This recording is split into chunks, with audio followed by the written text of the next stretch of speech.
তেমন কিছু না, মানে বুঝতে পারছি, আমি থাকাকালীন তোমাদের সমস্যা হচ্ছে, তোমরা পার্সোনালি কথা বলো, তাহলে আমি চলে যাচ্ছি। আরে সোহেল, ওরকম কিছুই না, আমার কোনো প্রবলেম নেই, তুমি থাকো। আরে ভাইয়া থেকে যান, আপনি এভাবে কথা বলতেছেন কেন? আর আপনার লাইফটা কিরকম কাটতেছে? আচ্ছা ভাইয়া, আপনার গার্লফ্রেন্ড কেমন আছে সেটা বলেন। আরে ভাই, আমি বিবাহিত, ফারিয়াকে জিজ্ঞেস করে দেখো, আমার একটা সন্তানও আছে। ও আচ্ছা ভাই, আপনার বেবিও আছে, তাহলে আপনাদের সংসার জীবন কেমন চলতেছে? সত্যি কথা বলতে কি ভাইয়া, এতদিন আমার সংসারটা ভালোই চলছিল।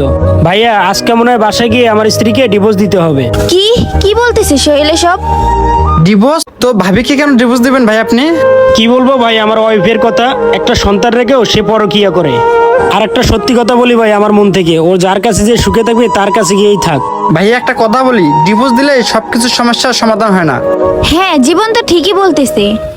ভাইয়া এসব কি বলতেছেন? ও যাকে ভালোবাসে তার কাছে গিয়ে ও সুখে থাক। ঠিক আছে ভাই, আমার কথা বাদ দেন, আপনার ওয়াইফ আপনাকে রেখে যদি কারোর সাথে পরকিয়া করে তাহলে আপনার কেমন লাগবে? আর সেটা জানার পরে আপনি কি